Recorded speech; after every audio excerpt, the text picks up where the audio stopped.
So today's topic is spectroscopy. But before studying spectroscopy, you should know some basics. Basics में हमें क्या पता होना चाहिए? सबसे पहली चीज़ जो हमें पता होनी चाहिए वो है इलेक्ट्रोमैग्नेटिक रेडिएशन। ना इलेक्ट्रोमैग्नेटिक रेडिएशन हम क्या समझते हैं?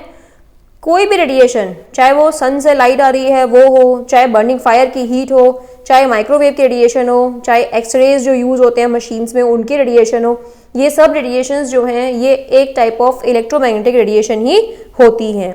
अब इलेक्ट्रोमैग्नेटिक रेडिएशन में बेसिकली होता क्या है? इलेक्ट्रोमैग्नेटिक रेडिएशन अगर हम सन की लाइट की बात करें तो जो सन की लाइट है वो किस चीज़ की बनी हुई है? वो छोटे छोटे फोटॉन्स की बनी हुई है। अब ये जो फोटॉन्स हैं, हर फोटॉन अपने आप में एक इलेक्ट्रिक फील्ड जनरेट करता है जो हमारा इलेक्ट्रिक फील्ड ऐसे ऐसे ऑसिलेट करता है। अब जहाँ पे भी हमारे पास ऑसिलेटिंग इलेक्ट्रिक फील्ड होगा उसके साथ में एक oscillating magnetic field automatically generate हो जाता है। सिमिलरली अगर किसी पार्टिकल का मैग्नेटिक फील्ड ऑसिलेटिंग है तो उसके साथ में उसका एक oscillating electric field automatically generate हो जाता है। ऑसिलेटिंग इलेक्ट्रिक फील्ड और ये ऑसिलेटिंग मैग्नेटिक फील्ड अगर हम इस डायग्राम में देखेंगे तो ये है हमारा ऑसिलेटिंग इलेक्ट्रिक फील्ड और ये है ऑसिलेटिंग मैग्नेटिक फील्ड। तो अगर आप इनकी डायरेक्शन देखोगे तो इनकी जो डायरेक्शन है ये दोनों परपेंडिकुलर हैं एक दूसरे के।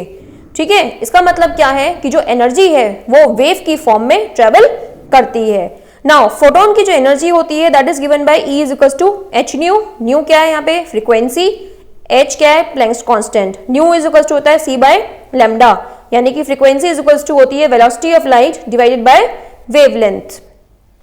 इस रिलेशन का क्या मतलब है? इस रिलेशन का ये मतलब है कि जो फोटोन की एनर्जी है वो हमेशा डिस्क्रीट होगी। जैसे कि यहाँ पे लिखा भी हमने, डिस्क्रीट होती है, कंटिन्यूअस नहीं होती है। इसका मतलब कि या तो फोटोन की एनर्जी 1h न्यू होगी या 2h न्यू होगी या 3h न्यू होगी, लेकिन ये 1 और 2 के बीच में नहीं होगी, 2 और 3 के बीच में कोई वैल्यू नहीं होगी। तो ये जो भी वैल्यू होगी फोटोन की एनर्जी की ये हमेशा एक डिस्क्रीट, ये एक पर्टिकुलर वैल्यू ही होगी। ये कभी भी कंटिन्यूअस या कोई भी रैंडम वैल्यू नहीं हो सकती। नाउ जो फोटोन का मोशन है ये वेव की तरह है, तो इसीलिए हम बहुत जगह हम देखेंगे जो फोटोन है उसको हमारा इस तरह से शो कर रखा होता है। ठीक है, विच शोज कि जो फोटोन है उसका मोशन एक वेव की तरह होता है।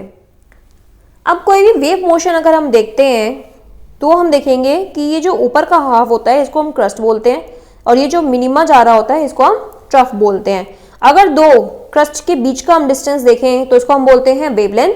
सिमिलरली जो दो ट्रफ्स हैं इनके बीच का जो डिस्टेंस है इसको भी हम बोलते हैं वेवलेंथ। ऑल्सो ये एक क्रस्ट और ये एक ट्रफ यानी कि इतना मिलके भी इसको भी हम बोलते हैं वेवलेंथ। तो वेवलेंथ बेसिकली होती क्या है? Distance between two successive crust या टू सक्सेसिव ट्रफ्स। उसके अलावा एक क्रस्ट और एक ट्रफ इसको मिला के भी ये एक वेव बनती है और इसी को हम वेवलेंथ बोलते हैं। वेवलेंथ की यूनिट्स होती हैं एंगस्ट्रॉम या फिर नैनोमीटर। एंगस्ट्रॉम में अगर हम लेते हैं तो that is equals to 10⁻⁻10 metre. अगर नैनोमीटर में लेते हैं तो 1 nanometre is equals to 10⁻⁹ metre. Next term जो आपको पता होनी चाहिए वो है फ्रीक्वेंसी। नाउ फ्रीक्वेंसी क्या होती है कि एक सेकंड में कितनी ऑसिलेशंस हो रही हैं। इसका मतलब क्या हुआ कि जैसे सपोज ये कोई भी हमारे पास एक वेव है, अगर हम टाइम 1 सेकंड ले रहे हैं तो 1 सेकंड में कितनी ऑसिलेशन हो रही हैं। नाउ ये जो एक वेव है इसको हम 1 ऑसिलेशन काउंट करते हैं, तो ये हो गई 1, ये हो गई हमारे पास 2 ऑसिलेशन एंड ये हो गई हमारे पास 2.5। तो अगर टाइम 1 सेकंड है और 1 सेकंड में ये 2.5 ऑसिलेशंस हो रही हैं तो फ्रीक्वेंसी क्या हो गई यहाँ पे? 2.5 हर्ट्ज। क्यों? क्योंकि फ्रीक्वेंसी क्या होती है? Number of oscillations in 1 second. Now ये जो फ्रीक्वेंसी वेव्स होती हैं, now they can be high frequency wave, there can be low frequency waves. अब हमने पढ़ा हुआ है कि फ्रीक्वेंसी इज इक्वल्स टू होती है C बाय लैम्डा, यानी कि frequency is inversely proportional to wavelength. इसका मतलब क्या हुआ कि जब हमारी फ्रीक्वेंसी हाई होगी तो वेवलेंथ शॉर्ट होगी, वेयरएज जब फ्रीक्वेंसी लो होगी तो वेवलेंथ लॉन्ग होगी। लॉन्ग वेवलेंथ मतलब कि दो क्रस्ट के बीच का डिस्टेंस ज्यादा होगा, शॉर्ट वेवलेंथ मतलब दो क्रस्ट के बीच का डिस्टेंस स्मॉल होगा। नाउ नेक्स्ट टर्म जो आपको पता होनी चाहिए वो है वेव नंबर। वेव नंबर क्या है? नंबर ऑफ वेव्स पर सेंटीमीटर, यानी कि अगर 1 सेंटीमीटर डिस्टेंस है तो उसमें कितनी वेव्स कवर हो रही हैं, उसी को हम बोलते हैं wave number. For example suppose करो यहाँ पे जो हमने डिस्टेंस लिया है ये 1 सेंटीमीटर लिया है, और इसमें अगर हम नंबर ऑफ वेव्स काउंट करें, यानी कि ये हो गई 1, ये हो गई 2 और ये हो गई 3, तो यानी कि वेव्स कितनी है यहाँ पे 3, तो यानी कि वेव नंबर कितना हो गया 3 पर सेंटीमीटर, यानी कि 3 is the number of waves और 1 सेंटीमीटर में ये हो रही हैं, तो इसीलिए this will be 3 per centimetre. Also wave number is equals to 1 upon wavelength, यानी कि वेवलेंथ का इनवर्स, इसी को हम वेव नंबर भी बोलते हैं। Next is electromagnetic spectrum. अब हमने ये तो बता दिया कि इलेक्ट्रोमैग्नेटिक रेडिएशन होती क्या है। सबसे कॉमन एग्जांपल है जो सन से लाइट आ रही है, ये एक टाइप की इलेक्ट्रोमैग्नेटिक रेडिएशन ही है। इस रेडिएशन के अंदर कुछ लो फ्रीक्वेंसी वेव्स हैं, कुछ हाई फ्रीक्वेंसी वेव्स हैं, यानी कि कुछ हाई एनर्जी की वेव्स हैं, कुछ लो एनर्जी की वेव्स हैं। तो अगर हम इस स्पेक्ट्रम को देखें, यानी कि जिसको हम बोलते हैं इलेक्ट्रोमैग्नेटिक स्पेक्ट्रम, तो ये स्पेक्ट्रम के अंदर डिफरेंट रेडिएशंस प्रेजेंट हैं। सबसे पहले है gamma rays. Gamma rays are very high energy rays, energy बहुत हाई होती है, इसीलिए इसकी फ्रीक्वेंसी बहुत हाई है, लेकिन वेवलेंथ कम है। गामा के बाद आती है एक्स रेज, देन आती है UV visible, then IR, then microwaves, then radio waves, and then radio waves जो हैं they are low energy waves, whereas जो उनका वेवलेंथ है वो हाई होगा। क्यों? क्योंकि एनर्जी इनवर्सली प्रोपोर्शन होती है लैम्डा के। ये जो हमारी विजिबल रेंज होती है सिर्फ यही हमें आंखों से दिखाई देती है, ना हमें इधर की साइड की ना इधर की साइड की कोई भी रेज आंखों से दिखाई नहीं देती हैं। ना विजिबल से अगर हम लोअर साइड में देखें, यानी कि आईआर, माइक्रोवेव, रेडियो वेव्स, ये सब लो एनर्जी वेव्स हैं and they are not much harmful, क्योंकि इनकी एनर्जी कम होती है। वेयरएज अगर हम गामा रेज, एक्स रेज और यूवी रेज की तरफ देखें तो दे आर हार्मफुल रेज। क्यों? क्योंकि इनकी एनर्जी ज्यादा होती है, और इसीलिए आप देखते हो कि यूवी रेडिएशन से बचने के लिए हम सनस्क्रीन लोशन लगाते हैं। एक्सरेज जहाँ पे लिए जाते हैं बॉडी में, बॉडी पार्ट्स के जब हम एक्सरेज लेते हैं, तो आपने देखा होगा कि जो पर्सन एक्सरे लेता है वो लोग अब एक शील्ड पहनने लगे हैं ताकि उनके ऊपर एक्सरेज का कोई बहुत ज्यादा बुरा इफेक्ट ना पड़े। वेयरएज गामा रेज जो होती हैं they are very extremely powerful rays, जो यूजुअली न्यूक्लियर फिशन या न्यूक्लियर फ्यूजन रिएक्शंस, यानी कि न्यूक्लियर रिएक्शंस के दौरान रिलीज होती हैं, या फिर सन रेज से ये आती हैं। लेकिन हमारे अर्थ का एटमॉस्फेयर इतना अच्छा होता है कि ये उन गामा रेज को हम तक नहीं आने देता है, और ये पहले ही उन गामा रेज को एब्जॉर्ब कर लेता है। Now let us discuss the electromagnetic spectrum in detail. तो इसमें हमने देखा था सबसे हाई एनर्जी की वेव्स हैं गामा रेज। गामा रेज की फ्रीक्वेंसी होती है 10 की पावर 20 से लेकर 10 की पावर 18 हर्ट्ज तक। गामा रेज जो होती हैं ये डीप न्यूक्लियस तक पेनिट्रेट कर सकती हैं, तो इसीलिए इन गामा रेज का जो भी इफेक्ट है वो पूरा न्यूक्लियस तक आता है। तो जब भी कोई मैटर गामा रेज के साथ इंटरेक्ट करेगा तो उसकी न्यूक्लियर कॉन्फ़िगरेशन में, यानी कि उसके न्यूक्लियर कंपोजिशन में चेंज आएगा। Then is X rays. एक्सरेज का रेंज है 10 की पावर 18 से 10 की पावर 16 हर्ट्ज तक। एक्सरेज जो होती हैं ये इनर इलेक्ट्रॉन्स तक जाती हैं। इनर इलेक्ट्रॉन्स का क्या मतलब हुआ कि अगर हम किसी भी एटम के कंपोजिशन को देखें तो हमारे पास न्यूक्लियस है, न्यूक्लियस के बाद इनर इलेक्ट्रॉन्स होंगे and then they will be outer electrons. तो जो ये गामा रेज है ये बिल्कुल न्यूक्लियस तक जाती हैं, वेयरएज ये जो एक्स रेज हैं they can affect the inner electrons. ठीक है, इनर इलेक्ट्रॉन्स तक ये पेनिट्रेट कर सकती हैं। वेयरएज जो ये यूवी विजिबल रेज होती है they can only go till the outer electrons, यानी कि जो वैलेंस इलेक्ट्रॉन्स हैं, तो सिर्फ वहां तक यूवी विजिबल रेज का इफेक्ट आता है। नाउ यूवी विजिबल का रेंज कितना है 10 की पावर 16 से 10 की पावर 14 हर्ट्ज तक, and they affect the valence electrons. UV visible spectroscopy depend करती है अनसैचुरेशन पे, कॉन्जुगेशन पे, as well as presence of lone pair of electrons पे। तो जब भी हम यूवी विजिबल रेडिएशन का इंटरेक्शन पढ़ते हैं विद मैटर के साथ, तो इसको हम बोलते हैं UV visible spectroscopy. Next is IR. IR का रेंज है 10 की पावर 14 से 10 की पावर 12 हर्ट्ज तक। जब भी कोई मैटर आईआर रेडिएशन के साथ इंटरेक्ट करता है तो आईआर रेडिएशन बॉन्ड में वाइब्रेशन पैदा करती है, जिसकी वजह से बॉन्ड का डायपोल मोमेंट चेंज हो जाता है। तो जब भी हम आईआर रेडिएशन का इंटरेक्शन पढ़ते हैं तो इसको हम बोलते हैं IR spectroscopy. Next is microwave. Microwave का रीजन होता है 3 × 10 की पावर 12 से 3 × 10 की पावर 10 हर्ट्ज तक। ठीक है। और माइक्रोवेव रेडिएशन क्या करती है, मॉलिक्यूल में रोटेशनल चेंजेस करती है, यानी कि रोटेशन पैदा करती है, यानी कि मॉलिक्यूल जो है वो रोटेट करना शुरू कर देता है। Now this spectroscopy is shown by polar molecules which are having permanent dipole movement. ये हम सब डिटेल में पढ़ेंगे when we will study the rotational और microwave spectroscopy. Next is radio waves. Radio waves का फ्रीक्वेंसी होती है 3 × 10⁻10 से लेकर 3 × 10⁻6 हर्ट्ज तक। अब ये जो रेडियो वेव्स होती हैं ये इलेक्ट्रॉन और न्यूक्लियस की स्पिन को इफेक्ट करती है, तो इसको हम पढ़ते हैं एनएमआर और ईएसआर स्पेक्ट्रोस्कोपी में। अब आप देखोगे गामा रेज में वहां पे भी न्यूक्लियस आ रहा है, रेडियो वेव्स में वहां पे भी न्यूक्लियस आ रहा है, लेकिन गामा रेज न्यूक्लियर कॉन्फ़िगरेशन को इफेक्ट करती है, वेयरएज रेडियो वेव्स इलेक्ट्रॉन और न्यूक्लियस की स्पिन को इफेक्ट करती है। नाउ ये जो इलेक्ट्रोमैग्नेटिक रेडिएशन है जिसके बारे में अभी हमने ये सब इतना कुछ पढ़ा है, अब ऐसी रेडिएशन जब किसी मैटर से इंटरेक्ट करती है तो क्या होता है, मैटर में क्या चेंजेस आते हैं। नाउ जब ये इलेक्ट्रोमैग्नेटिक रेडिएशन किसी भी मैटर के साथ इंटरेक्ट करती है तो इस रेडिएशन का जो कुछ पार्ट है ये मॉलिक्यूल में एब्जॉर्ब हो जाता है, कुछ पार्ट मॉलिक्यूल रिफ्लेक्ट कर देता है, कुछ पार्ट ट्रांसमिट हो जाता है। ट्रांसमिट मतलब जो पार्ट एनर्जी को एब्जॉर्ब नहीं हुआ वो इसके ट्रांसमिट हो जाता है, या फिर कुछ पार्ट की स्कैटरिंग हो जाती है।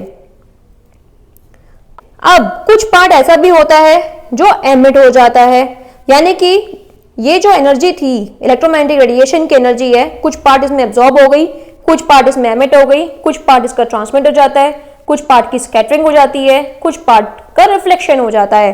अगर आप एब्जॉर्प्शन पढ़ रहे हो तो इसको हम एब्जॉर्प्शन स्पेक्ट्रोस्कोपी बोल देते हैं, अगर आप एमिशन पढ़ रहे हो तो इसको एमिशन स्पेक्ट्रोस्कोपी बोल देते हैं, अगर आप स्कैटरिंग पढ़ रहे हो तो इसको हम स्कैटरिंग स्पेक्ट्रोस्कोपी बोल देते हैं। अब ये स्पेक्ट्रोस्कोपी क्या है, स्पेक्ट्रोस्कोपी बेसिकली है क्या, ये जो इलेक्ट्रोमैग्नेटिक रेडिएशन है ये हमारे मैटर से कैसे इंटरैक्ट कर रही है, how it is interacting with the matter, इसी को हम बोलते हैं स्पेक्ट्रोस्कोपी।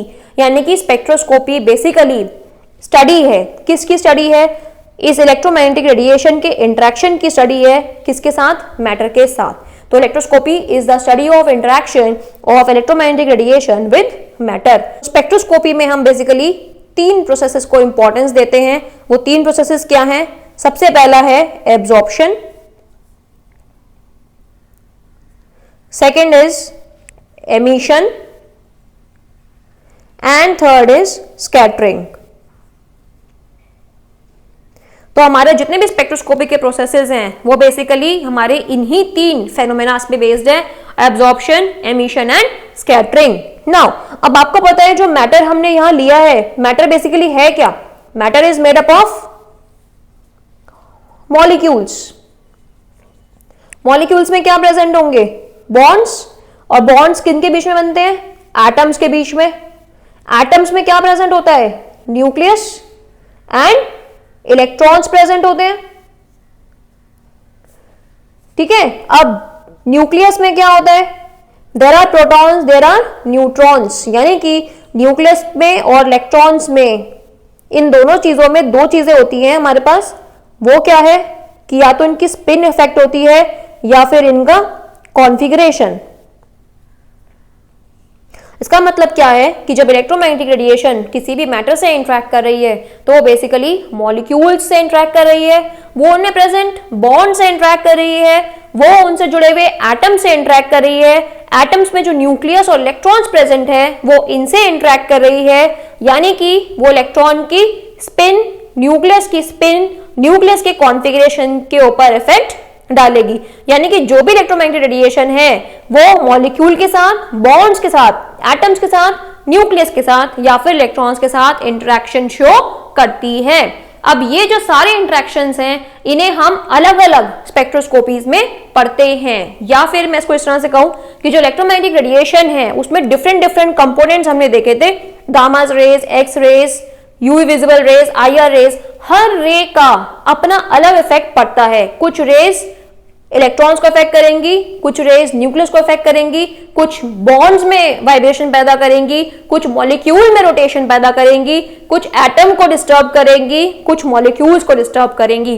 तो ये जो हर तरह की रेडिएशन है इसका अलग अलग इफेक्ट पड़ता है अलग अलग कॉन्स्टिट्यूएंट के ऊपर, तो हम अलग अलग स्पेक्ट्रोस्कोपीज में यही देखते हैं कि how the particular part of electromagnetic radiation is interacting with molecule और बॉन्ड और एटम और न्यूक्लियस और इलेक्ट्रॉन्स। सो अगर हम ये इंट्रैक्शन देख लें कि ये इंट्रैक्शन कैसे हो रहा है, तो हम किसी भी मैटर के मॉलिक्यूल्स के बारे में, बॉन्ड्स के बारे में, एटम्स के बारे में, न्यूक्लियस के बारे में, इलेक्ट्रॉन्स के बारे में, उनकी स्पिन्स के बारे में, उनके कंपोजिशन के बारे में कोई भी इंफॉर्मेशन पता लगा सकते हैं ना। ये जो क्लासिकल मेथड्स हैं जो कि हमारे केमिकल रिएक्शंस और एक्सपेरिमेंट्स पे बेस्ड होते थे, इसमें हम यूज करते थे लेबिग्स method, कैरियस method, Dumas method, जेल्डाल method, ठीक है। लेकिन ये सब मेथड्स का हम यूज करते थे to know the elemental analysis, carbon, hydrogen, nitrogen, oxygen का परसेंटेज निकालने के लिए। देन लेसाइनेज एक्सट्रैक्ट बनाते थे, again to know the elemental composition. Functional groups के लिए अलग टेस्ट करते हैं, देन एनायन कैटायन एनालिसिस करते हैं। लेकिन ये सब जो क्लासिकल मेथड्स हैं, ये सब बहुत ही टाइम कंज्यूमिंग मेथड्स हैं, और दूसरा इनमें जो हमें सैंपल चाहिए होता है वो हमें बहुत लार्ज अमाउंट्स में चाहिए होता है। लेकिन अगर हम इन्हीं एनालिसिस को स्पेक्ट्रोस्कोपिक मेथड्स के जरिए करें तो हमें सैंपल भी कम चाहिएगा और हमारा टाइम भी बचेगा ना। स्पेक्ट्रोस्कोपीज में हमें जो 4 इंपॉर्टेंट स्पेक्ट्रोस्कोपीज पढ़नी है वो है UV visible, IR, microwave and Raman. UV visible आपको बताती है कॉन्जुगेशन, अनसैचुरेशन या फिर लोन पेयर ऑफ इलेक्ट्रॉन्स के बारे में। IR आपको बताती है बॉन्ड्स के नेचर के बारे में, फंक्शनल ग्रुप्स के बारे में। माइक्रोवेव आपको बताती है डायपोल मोमेंट के बारे में, मॉलिक्यूल की पोलैरिटी के बारे में एंड बॉन्ड लेंथ के बारे में। Similarly, Raman spectroscopy is used to know the polar or the non-polar nature of the molecule. Especially metal-ligand bonds can be easily detected by using Raman spectroscopy. So, spectroscopy is the study of interaction of electromagnetic radiation with matter. अब spectroscopic methods में mainly 3 phenomena सबसे important होते हैं। वो 3 क्या हैं? Absorption, emission and scattering. अब absorption और एमिशन क्या है ये देख लेते हैं एक बारी। अब अगर हम एनर्जी लेवल्स देखें E1 E2 यहाँ पे, तो कोई भी इलेक्ट्रॉन अगर इवन एनर्जी लेवल में प्रेजेंट है तो वो क्या करेगा? फोटोन की एनर्जी एब्जॉर्ब करेगा और वो एक्साइट हो जाएगा in the higher energy level. अब ये जो E1 से E2 के बीच का जो एनर्जी डिफरेंस है, ये एनर्जी डिफरेंस को हम लेते हैं delta E, which is E2 minus E1। और ये एनर्जी डिफरेंस जो होता है this will always be quantized. Quantize मतलब कि सिर्फ specific values of energy of photon will be allowed, यानी कि फोटोन की जो एनर्जी है या तो ये 1h new, 2h new, 3h new इस तरह से होगी, आर्बिट्रेरीली कोई भी वैल्यू नहीं होगी। फॉर एग्जाम्पल क्वांटाइजेशन समझने के लिए सबसे सिंपल एग्जांपल हम लेते हैं मनी का। जैसे आप देखोगे कि 1 रुपी आता है, 2 रुपीज आते हैं, देन 5, देन 10, देन 50, ठीक है। लेकिन आप देखोगे 1.2 कोई रुपी नहीं है, 1.5 कोई रुपी नहीं आता है, ऐसा कॉइन कुछ नहीं आता, 2.2 ऐसा कोई रुपी नहीं आता। तो यानी कि जो पैसे भी हैं वो भी क्वांटाइज्ड है, क्योंकि उसकी भी कुछ स्पेसिफिक डिस्क्रीट वैल्यूज ही अलाउड हैं। सिमिलरली यहाँ पे फोटोन की जो एनर्जी है इसकी भी कुछ ही डिस्क्रीट वैल्यूज अलाउड है और इसी को हम बोलते हैं क्वांटाइजेशन। तो यहाँ पे जो एनर्जी का एब्जॉर्प्शन हो रहा है इसमें क्या हो रहा है कि जो भी इलेक्ट्रॉन है वो फोटोन की एनर्जी एब्जॉर्ब कर रहा है और ये जो एनर्जी है फोटोन की दिस इज क्वांटाइज्ड। तो इसीलिए हमारा ये जो डेल्टा E है एनर्जी डिफरेंस है दिस इज ऑल्सो क्वांटाइज्ड। तो जब इलेक्ट्रॉन हाई एनर्जी लेवल में चला गया है तो ये वहां पे अनस्टेबल होगा, तो ये जितनी एनर्जी इसने एब्जॉर्ब की थी उतनी एनर्जी को एमिट कर देगा और इलेक्ट्रॉन वापस अपनी ग्राउंड स्टेट में आ जाएगा। तो इसको हम बोलते हैं एब्जॉर्प्शन ऑफ फोटोन और इसको हम बोलते हैं एमिशन ऑफ फोटोन। तो अगर आप एब्जॉर्प्शन फेनोमेनन बेस्ड स्पेक्ट्रोस्कोपी पढ़ रहे हो तो उसको हम बोलेंगे एब्जॉर्प्शन स्पेक्ट्रोस्कोपी, और अगर आप एमिशन बेस्ड स्पेक्ट्रोस्कोपी पढ़ रहे हो तो उसको हम बोलेंगे एमिशन स्पेक्ट्रोस्कोपी। नाउ ये जो एब्जॉर्प्शन बेस्ड स्पेक्ट्रोस्कोपी है this can bring about changes in the electronic energy levels, it can bring about changes in the vibration energy levels, it can bring about changes in the rotation energy levels, it can bring about changes in the spin energy levels। तो यहाँ आप देख सकते हो electronic energy level में transition हो सकता है, वाइब्रेशन एनर्जी लेवल में ट्रांजिशन हो सकता है, रोटेशनल एनर्जी लेवल में ट्रांजिशन हो सकता है, उसके अलावा स्पिन के एनर्जी लेवल्स में भी ट्रांजिशन हो सकता है। तो अगर इलेक्ट्रॉनिक एनर्जी लेवल में ट्रांजिशन हो रहा है तो ये ट्रांजिशन हमें कब दिखाई देगा? जब यूवी विजिबल लाइट किसी भी मैटर के साथ इंटरेक्ट करेगी। ये वाइब्रेशनल ट्रांजिशन हमें कब दिखाई देगा? जब IR रीजन की लाइट किसी भी मैटर के साथ इंटरेक्ट करेगी। रोटेशनल ट्रांजिशन हमें कब दिखाई देगा? जब माइक्रोवेव रीजन की लाइट किसी मैटर के साथ इंटरेक्ट करेगी, ये स्पिन एनर्जी लेवल्स का ट्रांजिशन हमें तब दिखाई देगा जब रेडियो वेव्स किसी भी मैटर के साथ इंटरेक्ट करेंगी। तो जब हम ये स्टडी कर रहे हैं तो इसको हम यूवी विजिबल स्पेक्ट्रोस्कोपी बोलते हैं, जब हम ये स्टडी करते हैं तो उसको हम आईआर स्पेक्ट्रोस्कोपी बोलते हैं, जब हम ये स्टडी करते हैं तो इसको हम माइक्रोवेव या रोटेशनल स्पेक्ट्रोस्कोपी बोलते हैं, और जब हम ये स्टडी करते हैं तो इसको हम एनएमआर यानी कि न्यूक्लियर मैग्नेटिक रेजोनेंस स्पेक्ट्रोस्कोपी बोलते हैं। तो हम इलेक्ट्रॉनिक एनर्जी लेवल्स में देखें तो यहाँ पे जो चेंज इन एनर्जी है वो है 35 से 71 किलो कैलोरी पर मोल। इसका मतलब क्या है कि अगर इलेक्ट्रॉन को ग्राउंड स्टेट से फर्स्ट एक्साइटेड स्टेट में जाना है तो उसको लगभग 35 से 71 किलो कैलोरी पर मोल की एनर्जी चाहिए। अगर हम वाइब्रेशनल एनर्जी लेवल में देखें तो यही एनर्जी डिफरेंस 0.01 से 10 किलो कैलोरी तक रह जाता है, जबकि रोटेशनल में ये इवन और भी छोटा हो जाता है। इसका मतलब क्या है कि इलेक्ट्रॉनिक ट्रांजिशंस को सबसे ज़्यादा एनर्जी चाहिए, उसके बाद सेकेंड नंबर पे वाइब्रेशनल ट्रांजिशंस को चाहिए, और सबसे लास्ट में हमें चाहिए रोटेशनल ट्रांजिशंस के लिए एनर्जी। यानी कि रोटेशनल ट्रांजिशंस जो हैं ये बहुत ही कम एनर्जी की रेडिएशन से भी हो जाएंगे। नाउ लेट अस सी कि एक टिपिकल एब्जॉर्प्शन स्पेक्ट्रोमीटर या स्पेक्ट्रोफोटोमीटर क्या होता है। किसी भी स्पेक्ट्रोमीटर या स्पेक्ट्रोफोटोमीटर में एक हमारे पास लाइट की सोर्स होती है जिससे लाइट निकलती है, then this light is pass through lens. Lens क्या करता है कि ये जो लाइट है इसमें बहुत सारी बीम्स होती हैं, तो लेंस क्या करता है इसको एक सिंगल बीम में कन्वर्ट कर देता है। अब ये जो सिंगल बीम ऑफ लाइट है ये पास होती है मोनोक्रोमेटर से। मोनोक्रोमेटर का काम क्या होता है, मोनो मतलब होता है एक, क्रोमेटर मतलब होता है एक कलर की। तो यहाँ पे जो लाइट होती है इसमें बहुत सारे कलर्स होते हैं, तो मोनोक्रोमेटर क्या करता है कि इस वाली लाइट में से सिर्फ एक पर्टिकुलर कलर की लाइट ही आगे पास करता है, और ये लाइट पास होती है इस स्लिट से यानी कि वेवलेंथ सेलेक्टर से, and then this light monochromatic light is pass through a sample solution. ये सैंपल सोल्यूशन को हम जिस सेल में लेते हैं उसको हम बोलते हैं क्यूवेट। तो इस क्यूवेट से हम इस मोनोक्रोमेटिक लाइट को पास करते हैं। तो सपोज ये जो लाइट है इंसिडेंट लाइट है, इसकी इंटेंसिटी है I0। कुछ पार्ट एब्जॉर्ब हो जाएगा, बाकी बचा हुआ पार्ट जो होगा वो ट्रांसमिट हो जाएगा। तो जो लाइट ट्रांसमिट हो गई उसकी इंटेंसिटी है IT। तो उसके बाद ये जो ट्रांसमिटेड लाइट है इसको हम डिटेक्टर से डिटेक्ट करते हैं कि कितनी लाइट ट्रांसमिट हुई है। Then this produces a signal in the digital display और मीटर और रिकॉर्डर। वो सिग्नल किस तरह का होता है, इस तरह का हमें दिखाई देता है, जिसमें amount of light absorbed versus wavelength of photon, ये हम प्लॉट देखते हैं और ये हमें ग्राफ दिखाई देता है। नाउ ये जो हम बेसिकली कहते हैं कि यहाँ पे लाइट एब्जॉर्ब हुई है, ये बेसिकली होता क्या है कि it is the number of या it is the amount of photons which are absorbed, और ये किस पे डिपेंड करेगा, इस क्यूवेट की लेंथ पे प्लस आपने क्या यहाँ पे कॉन्सेंट्रेशन ली है, यानी